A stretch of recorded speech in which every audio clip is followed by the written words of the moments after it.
Hey, hi everybody. It is Gretchen. Good to see you and good to be here. I am feeling so much better. Still, you hear a noise in the background. It is my, constant passive motion machine. And my leg is strapped into it and it is flat and then it bends it up and just flattens it back out. So I have to be in it about, about 6 to 8 hours a day. Can't sleep in it at night, but I can take a nap in it during the day if I did today. And so that was kind of a crazy type of thing. So I thought I'd give you an update, short update, stay on, not for very long, and I don't know if I can pull this up. I was going to tell you. There we go.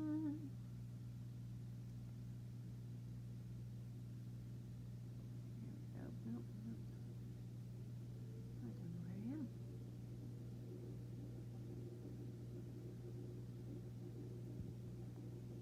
Okay. Alright. Well, it says I'm live, but we'll see. Anyway, I just wanted to stop in for a few minutes, and the title of this one was A Baker's Dozen, and because it is the 13th show, and that's 13 days in a row, even with knee surgery. What it's telling me about myself is that I can push through and get things done. What's this going to look like? Ooh, maybe.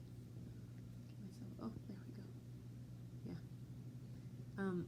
So that's what I'm doing. Last night I was on and I mentioned a book, and that was a book called Finding Winnie. I have it backwards. And it's the true story of Winnie the Pooh.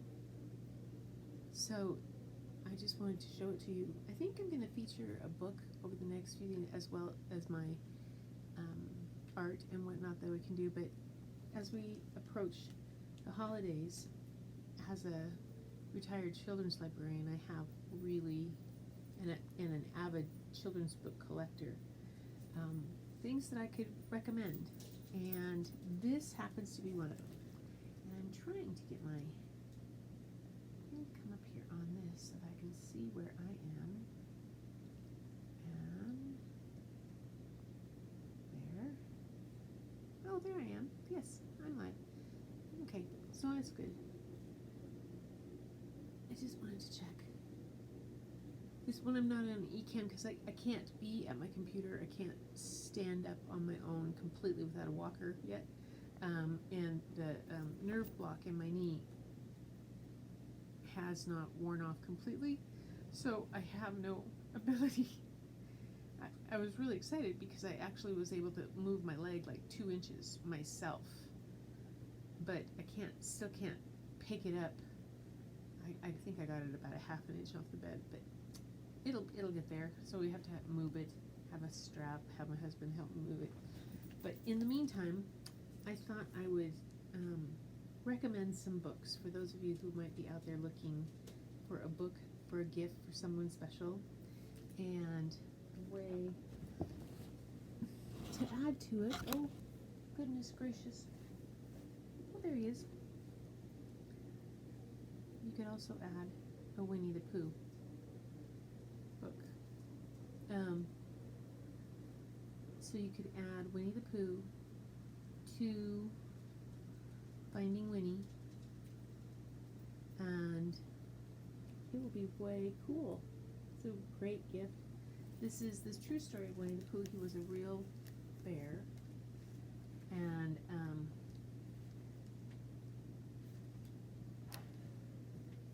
a very long time ago, about 100 years before you were ever born, there was a veterinarian who lived in Winnipeg, Canada. His name was Harry Colburn, a A vegetarian, said Cole. Bear doesn't like vegetables. A veterinarian. It means an animal doctor. I know that, Cole said. That's what I'm going to be maybe when I get big. If a horse had the hiccups or a cow had the cough, Harry knew how to make them feel just right. Harry's hands were never cold, even in Winnipeg, where winters are so frosty that icicles grow on the insides of your nose. That was just the kind of doctor he was. So it goes on to tell the story of how, but the day came when Harry had to say goodbye to Winnipeg. There was a war far, far away and beyond the end of the country and on the other side of the ocean, and he was going to help. He would be caring for the soldiers' horses. This is set in World War I, and it's really interesting because it talks about like how they actually, from Canada to Great Britain, they took the horses by boat, and how the soldiers came across Canada and whatnot. And then this was when on the train platform was a man on a bench with a baby. A baby? Said Cole, annoyed. So the story's being read to this little boy. A baby bear. A cub.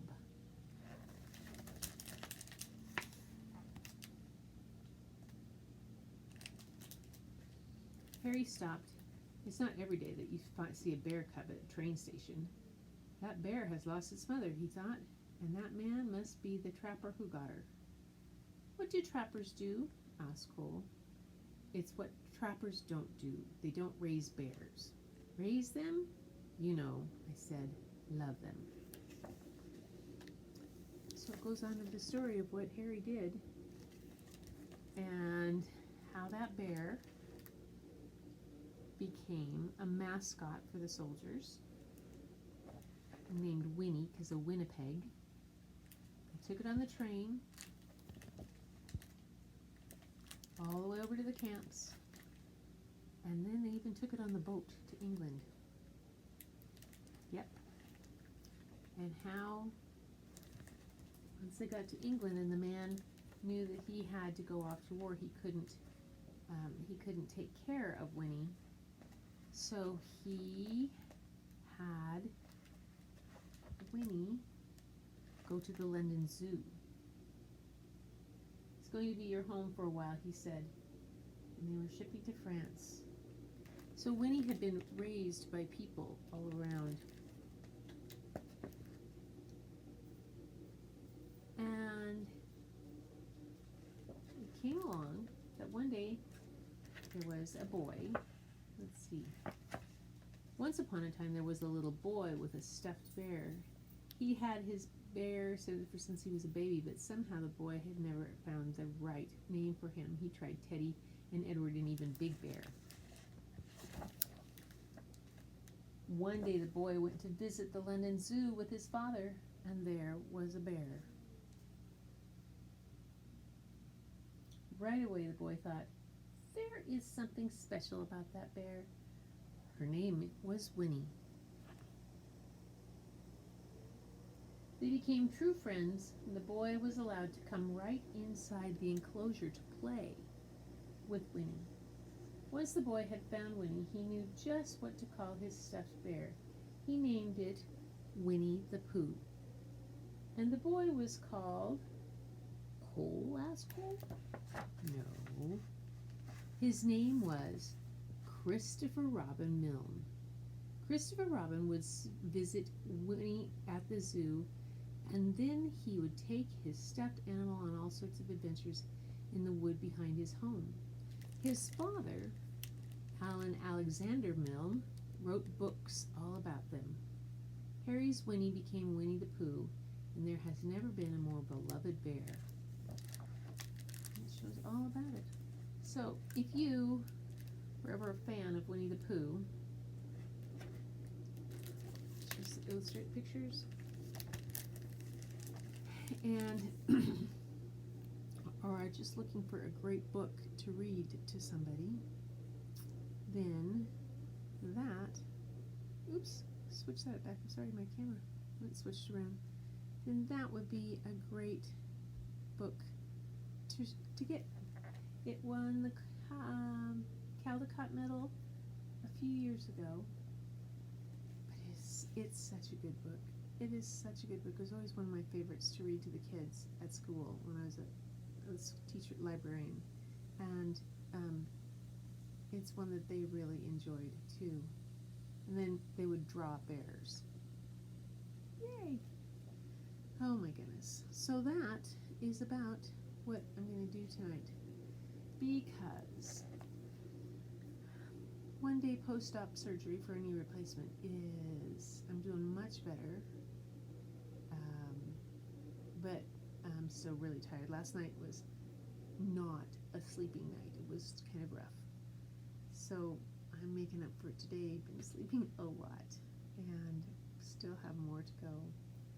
But I just wanted to stop in for a baker's dozen, and I think since it's a baker's dozen, the 13th, maybe over the next few days I'll share 13 different books. So Winnie the Pooh being one, Finding Winnie, that would be great gifts, and talk a little bit about the artwork too that goes into these. This was a sketch illustrated by Sophie Blackall. Really beautiful type of drawings and paintings that go on. And some of my favorite books that we have. I'll probably share. One's called A Curious Garden. Then there's The Cajun Night Before Christmas, and Year of the Perfect Christmas Tree. Those are two really good Christmas books I really like.